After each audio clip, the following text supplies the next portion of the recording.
Kalau kita lihat survei sebelumnya ya, kan popularitas maupun elektability dari Prabowo Hatta ini di bawah Jokowi.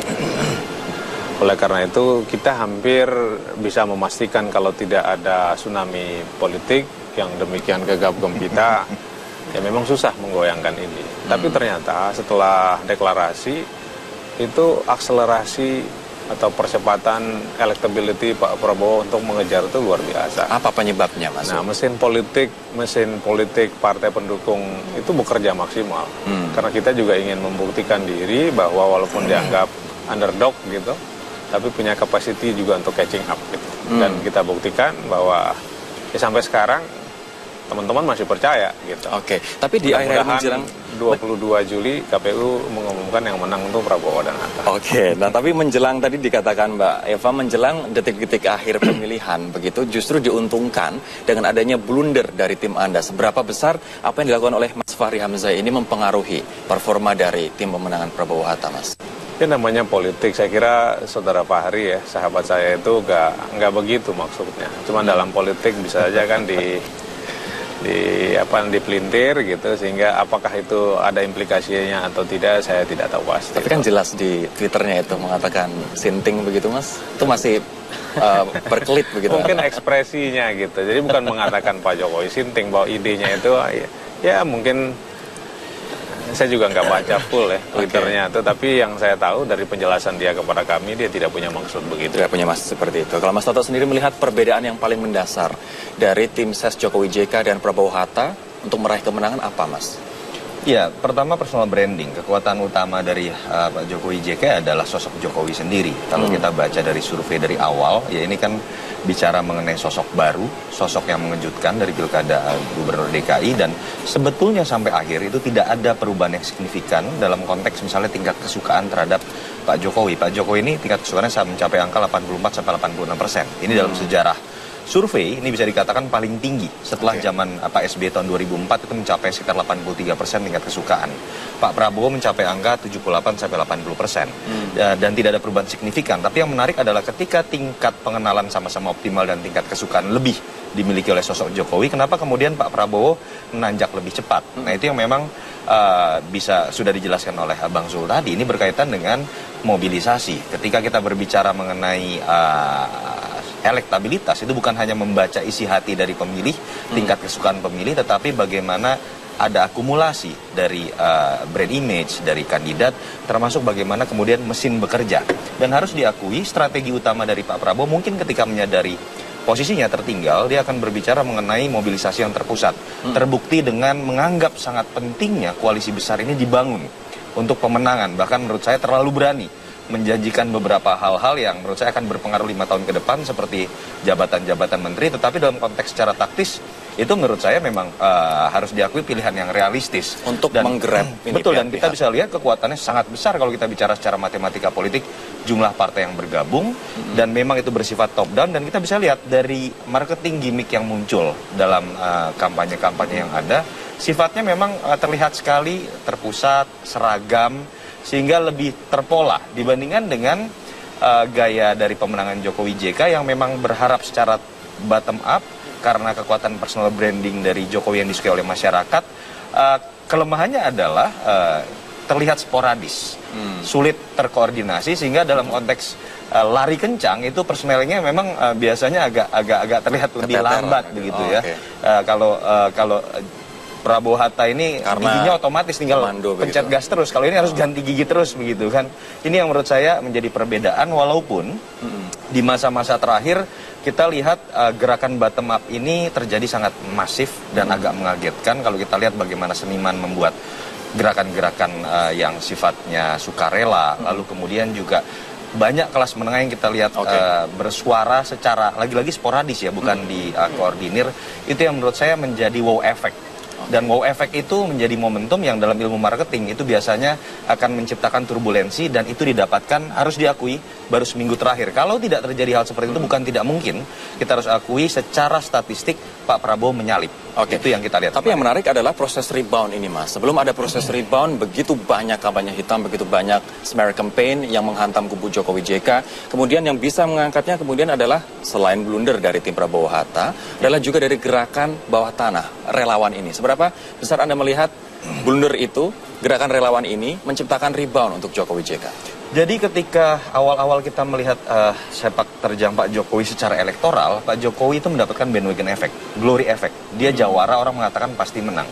Tetapi belakangan ketika muncul isu Pak Prabowo ini sudah mulai menyalip, angkanya tipis, dan yang diserang terus-menerus adalah Jokowi dengan masalah kampanye hitam dan segala macam, ada situasi yang berkebalikan. Pak Jokowi malah kemudian mendapatkan underdog effect kalau menurut saya. Berarti kita masih mencintai orang yang terzolimi begitu, sama seperti saya zaman harus Pak akui, SBY. pada titik tertentu ketika narasi yang dibangun, saya tidak tahu apakah ini oleh tim Pak Prabowo atau sekedar oleh orang-orang yang tidak menyukai Mas Jokowi begitu ya. Tetapi narasi yang terjadi pada masa-masa terakhir dengan isu PKI, dengan isu agama yang menurut saya sudah sangat tidak masuk akal, dan buat sebagian masyarakat sudah tidak masuk akal, bisa dibaca di survei juga.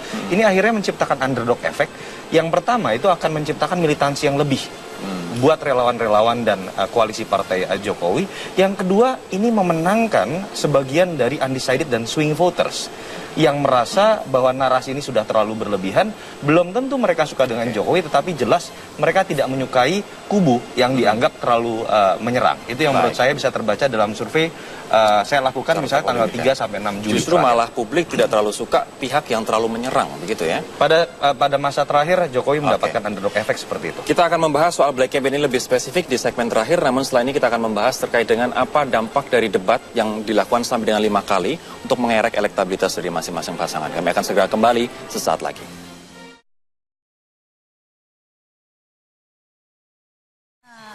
Yang bisa sukseskan, karena rakyatlah yang berperan. Mari wujudkan, mari ciptakan pesta demokrasi penuh harapan.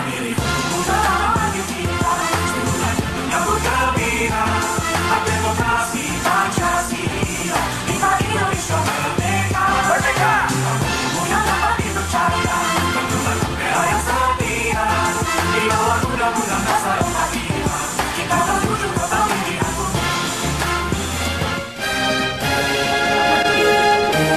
Anda kembali di live event Presiden Pilihan Kita, pemirsa. Kapolri Jenderal Sutarman meminta kedua kubu Capres-Cawapres agar menunggu hasil penghitungan resmi KPU untuk merayakan kemenangan. Hal ini mengantisipasi terjadinya tindakan yang melanggar hukum.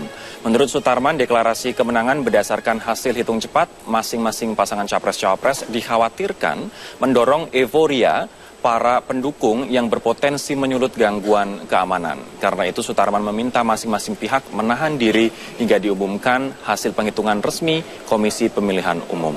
Sutarman menegaskan tidak akan segan-segan menindak para pelaku kekerasan.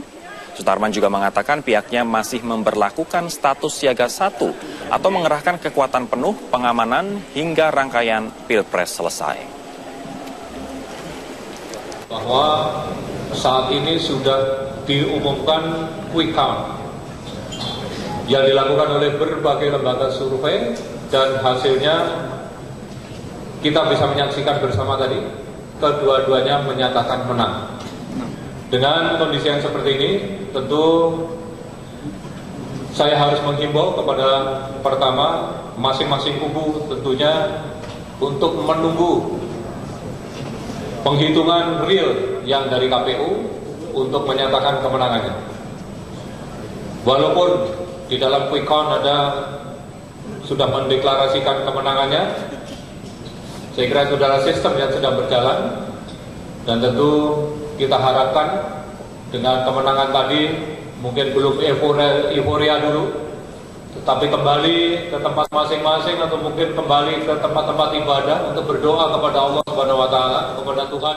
Kita akan lanjutkan kembali debat kita, bukan debat sih sebenarnya ya, dialog kita pada siang hari ini, refleksi kalau Mbak Eva mengatakan dari 5 kali debat Capres-Cawapres ada 2 debat Capres-Cawapres, 2 debat Capres dan 1 Cawapres. Kalau Mbak Eva melihat mana yang paling mengena yang disampaikan oleh kubu Anda sehingga bisa menarik atau menggrab vote sebanyak mungkin? Pengaruhnya kecil ya, tapi ada. Misalkan ketika saya sebagai koordinator relawan-relawan menerima permintaan deklarasi dengan alasan melihat debat tersebut. Misalkan kelompok seniman ya, kelompok seniman itu rame-rame ke kita yang dulunya belum, itu karena seneng dengan presentasi Pak Jokowi tentang industri kreatif. Nah, last minute pada last debat itu juga demikian. Kita menerima limpahan atau balikan suara itu karena senang dengan debat yang terakhir soal Kalpataru dan itu sangat berpengaruh gitu. Itu berpengaruh, tapi memang tidak terverifikasi di survei-survei dan semua survei sih ngomongnya kecil ya. Karena kecil. Mempunyai strong voter masing-masing itu senang lihat debat, tapi sebenarnya tidak mempengaruhi perubahan, hanya segmen kecil masyarakat aja. Kalau kubu Prabowo Hatta seperti apa Mas? Apa yang paling mengena? Kalau kita melihat ya secara keseluruhan kelihatan dari segi artikulasi, retorika maupun kemampuan menyampaikan gagasan-gagasan besar dari Pak Prabowo itu luar biasa, terutama untuk menengah ke atas gitu. Oleh karena itu saya kira banyak publik, terutama pemilih Pak Prabowo dan Pak Hatta itu sangat terpengaruh oleh kemampuan kandidat kami untuk mengartikulasikan apa yang ingin disampaikan di debat-debat. Seberapa besar efek untuk menggrab pemilih yang belum menentukan pilihan?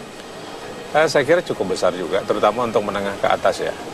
Tapi at the end of the day, kami tetap berharap mudah-mudahan ya proses perhitungan real count ini yang sedang dilakukan ini berbuah manis lah. Kalau Mbak Eva melihat kurang artikulate-nya Pak Jokowi, apakah membuat kurang bisa menarik perhatian pemilih yang belum menentukan pilihan, Pak? Tapi hasil akhir kan menunjukkan memang kita pada posisi leading kembali kan. Nah, dan itu salah satunya tidak ada alasan yang bahkan ada suatu perubahan ya. Kita pikir, waduh Pak Prabowo yang akan leading untuk debat gitu ya, untuk terutama yang pertama.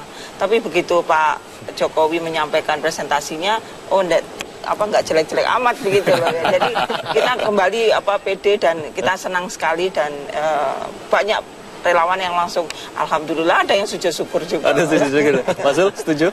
Saya kira setuju apa yang dikatakan oleh Mbak Eva ya. Jadi ekspektasi mungkin di kinerjanya itu dianggap Pak Prabowo kurang optimal karena ekspektasinya tinggi dan ekspektasi pada Pak Jokowi tidak begitu tinggi, ternyata bisa juga gitu. Ya memang kita paham Pak Jokowi ini pekerja begitu ya, nggak banyak ngomong gitu, jadi agak pas-pas juga kita nanti kalau disuruh ngomong adu orasi dengan Pak Prabowo kita memang. Tapi alhamdulillah bisa lolos ya. Kalau Mas Tato sendiri melihat seberapa besar efek debat ini merangkul pemilih Mas untuk survei membuktikan tidak terlalu besar. Artinya begini, orang melihat Pak Prabowo dengan Pak Jokowi itu kan bukan tanpa preferensi, bukan orang baru. Orang sudah melihat siapa Jokowi dengan berbagai macam variabel personal branding, begitu pula dengan Pak Prabowo. Artinya ketika orang melihat bahwa Pak Jokowi tidak memiliki artikulasi sebaik Pak Prabowo, itu juga sudah diketahui oleh para pendukung Pak Jokowi, karena memang pendukung Jokowi bukan mencari orang yang misalnya pandai berbicara. Mereka menyadari gaya komunikasi politik dari Pak Jokowi. Begitu pula dengan pendukung Pak Prabowo. Memang mereka mungkin tidak menyukai orang-orang yang tidak berbicara gagasan besar, fokus pada masalah teknis, sehingga kemudian preferensi yang sama itu diarahkan kepada Pak Prabowo. Jadi masing-masing udah punya pilihan. Memang kemarin menjadi sebuah hiburan dan upaya meyakinkan diri, mencari justifikasi dari masing-masing pendukung bahwa memang kandidat saya meyakinkan, atau misalnya mencari blunder-blunder dari kandidat lawan. Kalau kita baca percakapan di sosial media misalnya ya, para social influencer ini kan ya lagi-lagi hanya mencari pembenaran ketika ada statement yang cukup baik dari kandidatnya dan menunggu blunder dari kandidat lawan. Jadi untuk mempertebal rasa keyakinan itu. Walaupun harus diakui ada beberapa substansi yang menurut saya cukup berpengaruh. Ini cukup menarik untuk dibahas ya, bagaimana preferensi pemilih kita. Contoh, ada gagasan yang dianggap oleh sebagian pihak itu menjadi kelebihan dari Pak Jokowi ketika mengulang-ulang masalah mengenai lelang jabatan, e-government, e-budgeting. Yang ternyata ketika kita baca di survei, isu-isu yang dianggap oleh sebagian pihak ini menjadi keunggulan, itu bisa menjadi blunder juga oleh sebagian pihak lain. Saya tidak mau sebutkan segmennya, tapi ini membuat orang-orang tertentu dengan pekerjaannya, comfort zone-nya ini seperti dibatasi, dapurnya seperti dibakar. Saya berbicara data begitu ya. Tapi untuk undecided voters bagaimana Mas? Undecided menurut saya kemarin akhirnya lebih ke secara proporsional terdistribusi normal, karena mereka lagi-lagi kita tidak bisa paksakan mengubah pilihannya hanya karena 2 jam berdebat. Debat, ya. Karena Oke. kita tahu lalu lintas percakapan sosial media, bahkan obrolan di warung kopi dalam pemilu kali ini secara luar biasa itu semarak begitu ya nuansanya. Dan menurut saya debat ini hanya bagian kecil dari upaya untuk mengubah pilihan. Banyak hal menarik. Ini tadi dikatakan blunder, ada ya menurut pendapat dari banyak media mengatakan bocor-bocor itu, kemudian Adipura Kalpataru, kemudian Pak Prabowo yang mengatakan setuju kalau tidak salah sampai 3 kali terhadap pernyataan Pak Jokowi, sementara Pak Jokowi dipaksa oleh Prabowo untuk mengatakan setuju ternyata tidak terpancing begitu. Menurut Anda 3 blunder ini seberapa besar mempengaruhi pemilih dari Prabowo Hatta ke Jokowi JK? It's a show, kita harus mengatakan debat di televisi itu kan akumulasi dari substansi dan show. Bukan hanya unsur talk di situ kan. Ada marketing gimmick yang kemudian dimanfaatkan untuk menjadi justifikasi. Seperti misalnya bicara bocor berulang-ulang. Itu menurut sebagian pihak, loh kok Pak Prabowo ini seperti bukan orang yang bisa mencari solusi, tapi protes melulu, sementara sebelahnya adalah Menteri Perekonomian misalnya begitu kan. Atau ketika berbicara menyetujui berkali-kali pandangan dari Jokowi yang dianggap tidak memiliki gagasan besar, yang dianggap tidak cukup pantas menurut Fahri Hamzah menjadi seorang calon presiden misalnya, itu ternyata sering terjadi secara spontan, dan itu lagi-lagi menjadi justifikasi buat pendukung Pak Jokowi. Saya harus mengatakan seperti itu ya, bukan mengubah undecided. Mas Zul, susah nggak sih Mas untuk mengklarifikasi blunder-blunder yang dilakukan oleh Pak Prabowo Mas? Khususnya misalnya bocor anggaran yang 1.000 triliun, kemudian Adipura ke Kalpataru dari Pak Hatta. Kalau menurut kami, karena kan Pak Prabowo ini jadi calon itu bukan hanya sekarang. Dan kayak bocor itu bagi kita yang mengikuti pemikiran beliau ada justifikasinya. Jadi masalahnya setelah itu ada Pak SBY, Demokrat bergabung, kemudian memuji performa pemerintah, Mas. Ya itu memang between rock and hard place lah itu. Memang nggak mudah memang. Tapi terus terang apa yang dikemukakan beliau tentang bocor itu, tapi memang dipelintir oleh media mengartikannya seperti bocor APBN. Gitu. Itu nggak mudah memang. Oke, tapi untuk mengklarifikasinya tim sukses susah tidak? Sulitan tidak? Ya karena yang mencoba mengeksploitir kalimat itu juga lebih besar gitu di sosial media dan lain-lain. Padahal kalau kita lihat di gagasan membangun Indonesia baru itu tidak seperti itu sebenarnya maksud bocor itu. Di segmen selanjutnya kita akan memperbicarakan terkait dengan kampanye door to door, seperti apa yang dilakukan dari masing-masing tim ses. Kemudian kita juga akan membahas bagaimana agar kampanye door to door ini tidak hanya berhenti pada waktu kemarin sebelum mencoblosan, tapi juga kampanye agar kita damai untuk menunggu sampai hasil resmi di KPU tanggal 22 Juli nanti.